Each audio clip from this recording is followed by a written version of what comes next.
이번 회기 핫 이슈의 중심에 서 있는 주인공을 모시고 얘기를 나눠보는 이슈 인터뷰 시간입니다.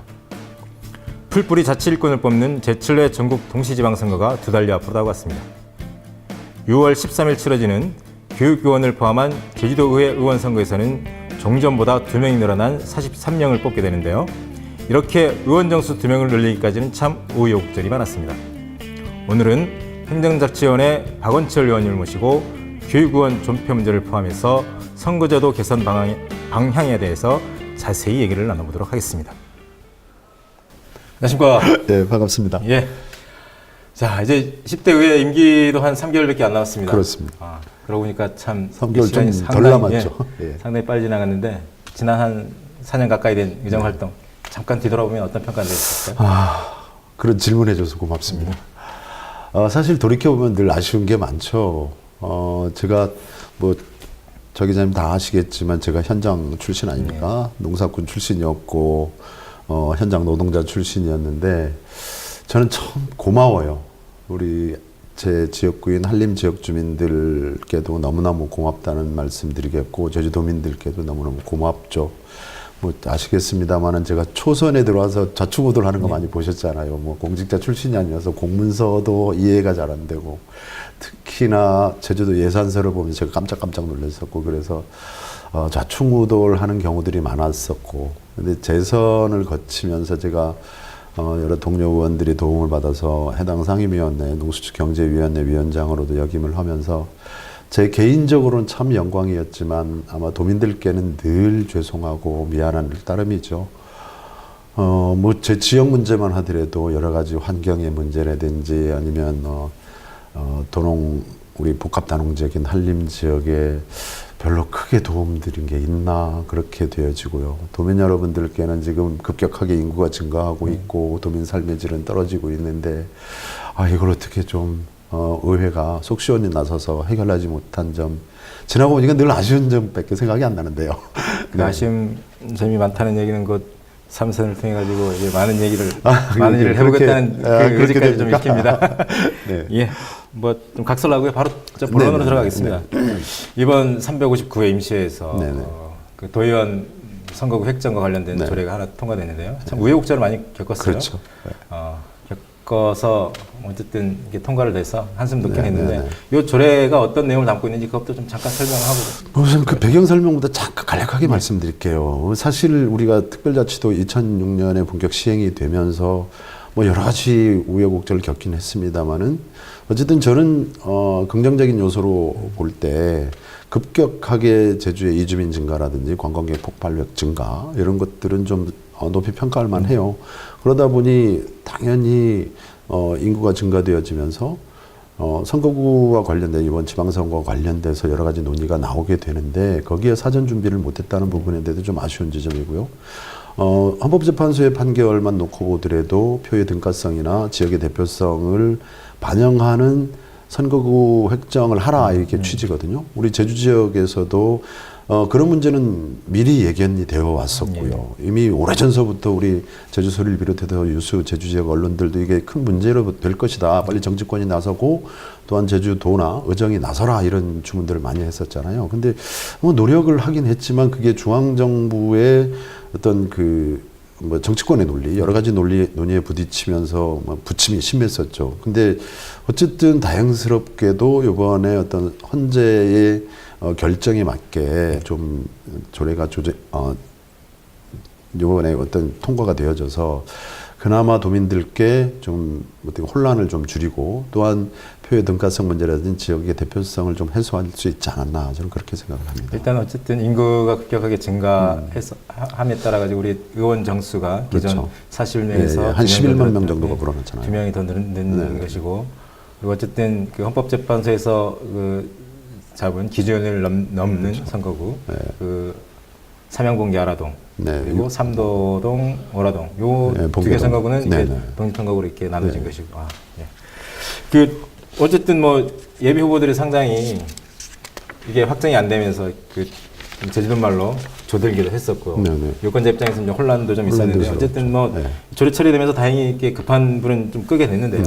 그렇다 하더라도 좀 문제는 좀 있습니다. 앞으로 뭐 인구 증가 추세를 보면 유입 인구가 꾸준히 좀 늘 거라고 좀 예상이 들어지는데 그렇다라고 하면 인구 증가할 때마다 이 선거구를 계속 늘려야 되느냐 이 문제에 봉착할 것이 좀 자명한데 네, 네. 당장 예월만 하더라도 지금 현재 인구보다 한 80여 명만 늘면 이렇게 87명이죠. 분구를 해야 되는 상황. 지금 현재 상황으로 보면 그렇습니다. 뭐 이런 문제 뭐 의원님도 지적하셨잖아요. 어떻게 보십니까? 사실 우리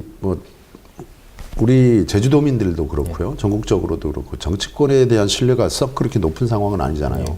뭐 저도 참 부끄럽긴 합니다만 도민들로부터 따가운 질책을 많이 받는데 놀고 먹는 거 아니냐. 그런 면에서 다시 4년 이후에 다시 또 인구가 불어났습니다. 선거위원입니다. 이렇게 해서 선거구를 분고해야 된다. 저는 도민들께서 이번에는 용납하지 않을 거라고 생각을 해요. 그런 측면에서 지금 우리 인구가 불어난다고 해서 의원 정수를 확대할 거냐.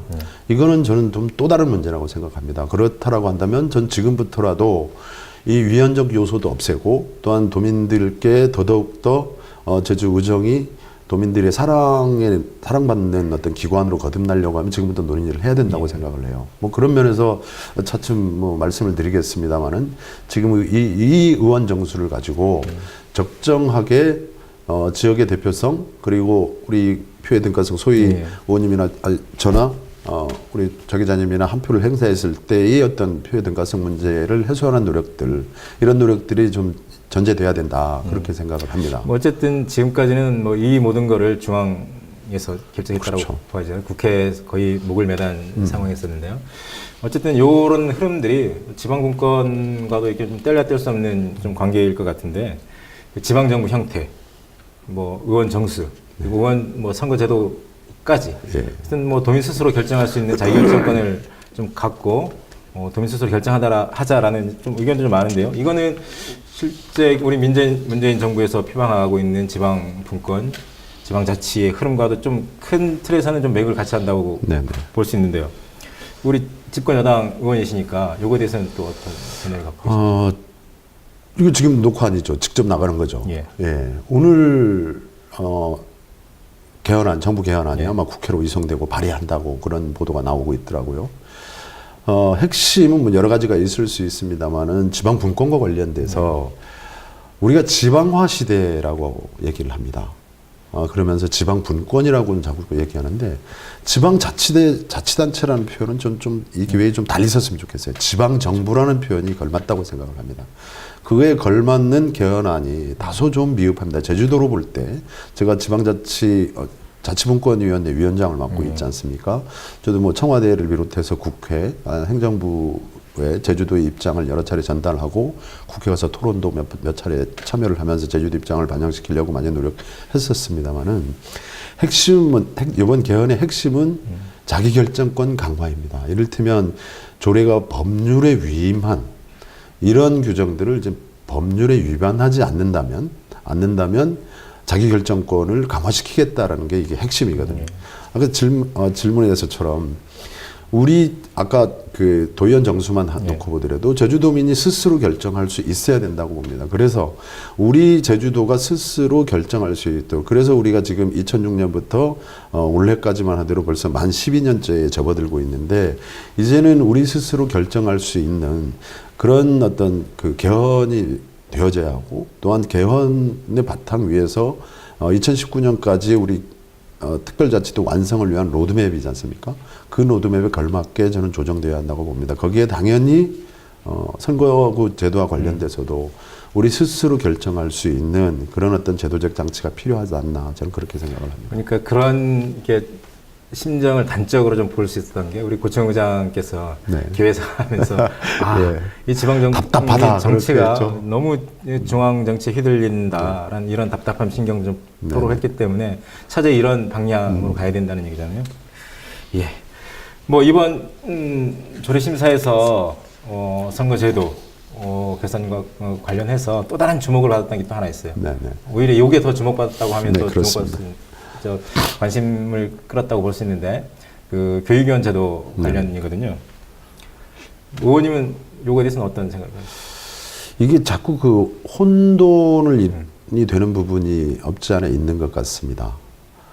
단순하게 지금 저 기자님 말씀드린 교육의원 존폐에 대해서 대답을 하세요. 이런 취지로 어떻게 보면 그게 맞는다 표현일 수는 있겠으나 사실 교육위원제는 정말 절실히 필요합니다. 그 왜 그러냐면 지난번 국정교과서 파문에서도 보듯이 교육이 정치적 중립성이나 전문성이나 자주성이 확보되지 않으면 교육이 어떤 정치권의 어떤 그 압력에 의해서 교육이 되어진다라고 생각하면 저는 끔찍해요. 우리 교육은 백년지 대계의 어떤 그런 설계를 해놓고 우리 미래 세대들에게 교육이 자주성과 전문성과 정치적 중립성이 확보된 상황에서 교육이 이루어져야 된다고 저는 그렇게 생각을 하는 쪽입니다. 그게 또 맞다고 보고요. 지금 헌법에서는 그렇게 표방을 하고 있지만 법률에 정한 바에 따른다라고 해놔서 애매하죠. 근데 결론적으로 말씀드리면 교육위원 제도는 필요합니다. 근데 의원의 선출 방법과 관련돼서 이게 좀 달리해야 되는 거 아니냐라는 것이고요. 사실 지난 우리 제주만 2006년 특별법이 시행이 되면서 교육의원 선출 제도가 지금 5개 선거구에 1명씩 선출하도록 되어 있는데 전국적인 상황을 보면 2010년에 한번 시행해서 어느 정도 논란이 잦아들었습니다. 근데 제주만 갖고 있다라는 것들은 그만큼 이게 지금 91년도 지방화 시대를 맞으면서 교육위원, 교육감 선출 방법은 4차례나 바뀌어졌거든요. 그러면서 전국적으로 어느 정도 일단락이 된 상황인데 우리 제주만 교육의원 선출 제도를 갖고 있어서 지금 깜깜이 선거라고 하는 것처럼 사실은 관심도도 낮고 도민들께서 사실 등가성 얘기를 하고 있는데 지금 산술적으로 계산해 보면 약 한 13만 명의 대표를 뽑는 겁니다.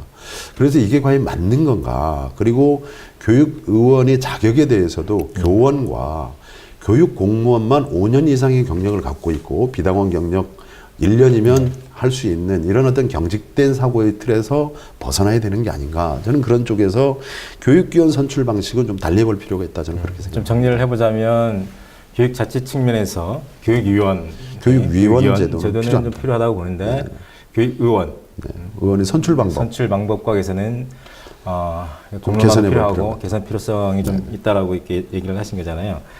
어쨌든 지금 우리 교육의원 선거 관련해서 지금 예비후보 등록 현황을 좀 보면 5개 선거구에 1명, 아직 뭐 예비후보 등록 안 한 선거구도 한 아직 좀 시간은 있긴 있던데요. 보니까 경쟁구도로 갖고 있는 데가 한 군데밖에 없더라고요. 네. 그리고 또 출마가 더 거론되거나 앞으로 이렇게 가능성이 있는 지역도 그렇게 없는 것 같고요.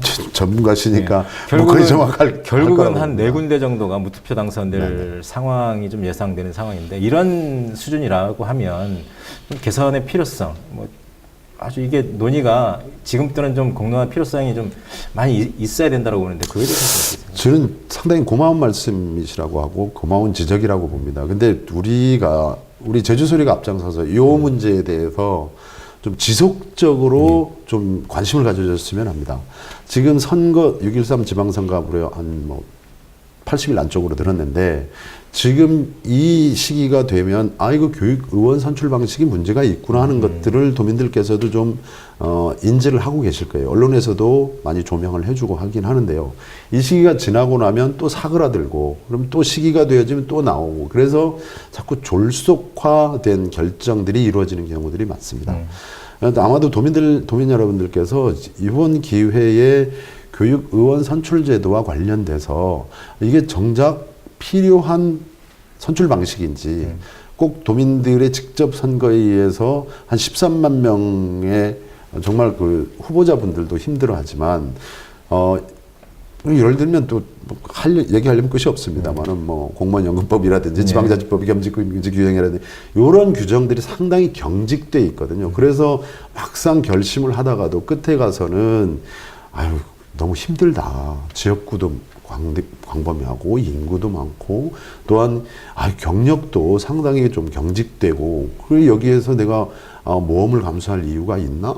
이런 게 저는 많이 작용하고 있지 않나 봐요. 그래서 교육위원 제도가 교육의 자주성과 전문성과 정책 중립성과 지방의 특수성을 반영한 교육위원 제도는 이미 타 지역에서는 일반 상임위원분들 그리고 정책자문위원제를 보강해서 상당히 그 문제들을 막 풀어나가고 있거든요. 근데 우리 제주만 이렇게 갖고 있는지에 대해서 고민이 필요하고 한번 개선의 방법은 충분히 있다고 생각합니다. 아까 말씀하셨다시피 어쨌든 우리 교육계에서는 이 교육의원 제도 존폐와 관련돼서 지적을 하는 순간 교육자치의 근간이다. 교육감 직선제와 더불어서 호도되는 측면이 있다고 저는 이런 생각합니다. 측면 두 가지 이 핵심인데 네네네. 그 하나를 존폐하는 것은 곧 교육자치를 말살하겠다라는 거 아니냐라고 하면서까지 진짜 극심하게 좀 네네네. 반대를 하거든요. 예.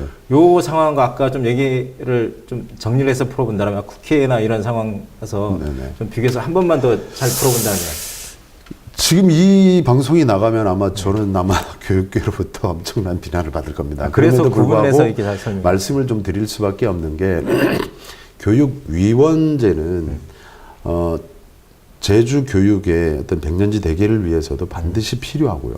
또한 교육의 전문성과 자주성과 정치적 중립성과 지역의 특수성을 반영한 교육위원제도의 어떤 존재 이유는 분명하고요. 반드시 필요합니다. 근데 교육의원 선출 방식과 관련돼서 교육의원을 과연 주민의 손으로 직접 뽑아야 하는 것이냐. 또한 교육의원 선출 자격, 피선거권 자격에 대해서 이렇게 경직되게 할 것이냐. 이 문제에 대해서는 반드시 고민이 필요하고 개선을 해야 되겠다. 해야 되는 게 아니냐 저는 그렇게 본다는 것이죠. 우리 시민단체에서 보니까 그 교육의원 아까 얘기했던 피선거권 제한과 관련해서 뭐 교육 주체인 학부모, 학생들이 좀 배제되는 상황에서 그 자격 규정을 든 게 좀 평등성에 위반되는 거 아니냐 해서 평등권 위반이다. 평등권에 위배되는 거 아니냐 해서 헌법소원을 좀 준비 중이더라고요. 차제에 뭐 헌법재판소가 이 결정을 내리긴 할 텐데 이것도 역시 아까 그 좀 전에 얘기했었던 자기결정권의 범주에서 우리가 스스로 결정하면 참 좋긴 할 건데 그 단계를 좀 넘어서서 외부 기관에 의해서 결정되는 게 좀 서글프긴 할 텐데 그게 이제 자치분권과 지방화 시대에 걸맞느냐의 지적으로까지 이어질 수 있는 부분인데요. 특별법의 어떤 교육위원 선출 방법, 교육감 선출 방법, 또 교육의원 피선 자격, 피선거권과 관련돼서 명시를 해놓고 있는데요.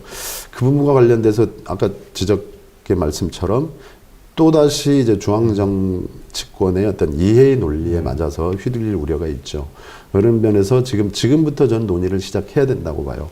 지금 아마 2019년까지 제주특별법을 완전히 지방화 시대에 걸맞게 손질을 하겠다라는 것들이 지금 어떤 문재인 정부의 핵심 공약이니만치 거기에 맞물려서 전 좀 해소를 해야 된다라고 생각을 하고요. 분명히 아까 지적처럼 이제 교육의 주체는 교사, 학부모, 학생이잖아요. 근데 여기에 특정한 이 표현이 맞을지 모르겠습니다만 어떤 특정한 분들 뭐 초등교육법 아니면 중등교육법, 고등교육법에 의한 교원, 또 교육공무원법에 의한 교육공무원 이외에는 출마를 할 수가 없어요. 이런 부분들도 분명히 저는 차제에 좀 개선이 필요하다. 저는 그렇게 생각을 합니다. 예, 그 뭐 선거제도와 관련해서는 좀 할 말이 좀 많을 것 같은데 하나만 좀 더 짚어보자면 뭐 같은 당 소속인데요. 위성건 국회의원이 대표 발의를 해서 발의한 그 제주특별법 개정안에 들어있었던 내용 중에 하나입니다. 연동형 비례대표제를 포함했었는데요. 뭐 국회 논의 과정에서는 이게 삭제됐습니다만은 문재인 대통령의 후보 시절 공약도 보면 권역별 비례대표제 도입을 공약을 했었잖아요. 뭐 거의 이제 맥을 좀 같이 한다라고 볼 수 있는데요. 요거에 대해서는 어떤 견해를 갖고 계신지? 뭐 한 가지만 말씀드리면 문재인 정부의 제주 공약과 관련돼서 저도 그 공약회의에 참여를 했었습니다. 그래서 권역별 비례대표제 논의도 제가 뭐 자세히는 알지 못합니다만은 거기에 대해서도 저도 한번 같이 참여를 해본 적이 있고요. 총론의 연동형 비례대표제 사실 우리 제주가 민주주의의 뭐 다수결의 원리다 이렇게 하면서 소수의 목소리를 배제하는 것들은 저는 옳지 않다고 생각을 합니다. 다만 연동형 비례대표제를 할 때 어떤 방식을 취할 것인가가 저는 고민이라고 봅니다. 이를테면 독일식 정당 명부식 비례대표제라든지 지금 대통령께서 말씀하시는 사실은 그 국회의 문제이긴 합니다만 권역별 비례대표제의 어떤 동서화를 위한 필요한 것이 아니냐의 문제에서부터 그렇다라고 한다면 전 제주에서도 그러면 어떤 비례대표제와 관련돼서 어떤 논의가 정확하게 우리 제주의 실정에 맞느냐. 그러면서 현재의 어떤 정당 지금 비례대표 순수하게 비례대표 의석수가 작아서 몇 석 안 돼서 사실은 일당 독재식은 아니거든요. 이걸 어떻게 보완할 것이냐. 그러면 뭐 지역구를 어느 정도 지역구를 다 없앨 수는 없는 상황이기 때문에 뭐 지역구를 어떻게 한다든지 아니면 그런 논의는 전 필요하다고 생각을 합니다. 그래야 사실 어떤 제주의 각계의 목소리를 대변할 수 있고 결국에 정치를 한다는 것 자체가 저는 뭐 지방에서 활동을 합니다만 제주도민이 아픈 곳이나 가려운 곳을 긁어줘야 되는 것이고 그리고 도민의 삶과 아니면 제주의 미래에 대해서 고민하는 거잖아요. 근데 어느 뭐 제가 뭐 잘한다 못한다를 떠나서 같이 논의의 장에 들어와서 같이 논의할 수 있다는 건 좋다고 생각을 해요. 그런 측면에서 연동형 비례대표제를 과연 그럼 제주형 연동형 비례대표는 어떤 모델이 좋은지에 대한 어차피 이번 회기에 이번 6.13 지방선거엔 적용이 가능하지 않기 때문에 저는 앞으로 4년 동안 충분히 논의를 좀 해봐야 된다. 아까 뭐 교육의원 선출 방식이라든지 아니면 지금 선거구제 문제라든지 이런 문제를 지방 분권과 맞물려서 같이 논의를 해봐야 된다. 저는 그렇게 생각을 합니다. 뭐 어쨌든 선거제도 개편과 관련한 논의는 4년마다 딱 선거 때 되면 필요성도 많이 제기되고 그러니까 제주 소리가 잘해주셔야 된다니까 하다가 말고 하지 마시고 지속이 안 되는 문제가 있더라고요. 결국 이게 누군가는 좀 총대를 매야 된다는 그렇죠. 생각인데요. 언론을 포함해서 지역사회, 정치권 마지막으로 우리 교육원 존폐와 이렇게 포함을 해서 선거도 전반에 대한 개선 문제에 대해서 우리 마지막으로 좀 정리 말씀. 처음 제가 정치를 해야 되겠다라고 생각을 했던 게 현장 농업을 하면서 아무리 해도 안 되더라고요. 이를테면 공산품을 냉장고를 하나 만들면 이게 100만 원이야. 이렇게 하면 100만 원을 소비자는 내는 구조잖아요. 근데 농민은 아무리 열심히 노력해서 풍년이 들어도 이게 값이 얼마인지를 가늠하기 어려워요. 현장 노동자 출신이었고 지금 간부를 한 번도 안 해봤는데요. 이런 것들이 좀 개선되면 노동 조건이 개선됐으면 좋겠어. 제주의 물류 체계를 어떻게 개선됐으면 좋겠어. 이렇게 해도 이게 혼자의 몽상 정도로 끝나는 거더라고요. 그럼 제도권 정치권에 들어가면 좀 낫지 않을까? 그런 게 막연하게나마 그런 생각을 좀 많이 해봤습니다. 정말 저는 정말 우리 지역 구민들이나 제주도민들께서 많이 도와줘서 정말 다행히 이런 활동을 해보게 돼서 개인적으로 굉장히 영광인데 늘 그런 생각을 많이 하죠. 정치는 최고의 봉사자리일 뿐더러 그 지역민의 삶이라든지 아니면 그 지역의 미래에 대해서 고민해야 된다고 생각을 합니다. 아까 말씀드렸던 대로 말씀하시는 대로 선거구제 문제라든지 아니면 제주가 그 기본적으로 선거구제 재편을 논의하는 게 제주의 미래와 관련돼서 어떤 게 가장 최적이 제주의 미래에 아니면 제주도민의 삶에 중대한 영향을 미치기 때문에 저는 그렇다고 보거든요. 그런 측면에서 정말 미력 하나만 저도 같이 하고 싶고 또한 우리 언론인들께서도 같이 노력을 해주고 도민 여러분들께서도 좀 더 관심을 가져주시면 아마 지금 잘 아시겠지만 우리 공공정책 신뢰도가 썩 그렇게 높은 편이 아니잖아요. 그런 것에서 저희 정말 신뢰받는 도정, 신뢰받고 사랑받을 수 있는 의정이 되려고 하면 좀 더 내려놓고 정말 귀를 여는 자세들이 좀 필요하다. 그런 면에서 함께 노력했으면 좋겠다. 저는 그렇게 생각합니다. 예. 여러분은 전국에서 유일하게 제주도 남아있는 교육원 제도에 대해서 어떻게 생각하십니까? 지방선거 때마다 존폐 논란이 되풀이되고 있지만 누구 하나 총대를 매는 사람이 없다 보니 도민사회에서는 공론화장이 변변하게 마련되지 못하고 있습니다. 이 문제 역시 자기결정권을 발휘해서 논란을 종식시키면 좋겠지만 때마침 우리 시민사회단체에서 헌법소원을 제기한다고 하니까 이참에 헌법재판소가 존폐 논란의 종지부를 찍음으로써 소모적인 논쟁이 되풀이되지는 않았으면 좋겠습니다. 이상으로 이슈 인터뷰를 모두 마치겠습니다. 수고했습니다. 수고했습니다. 예.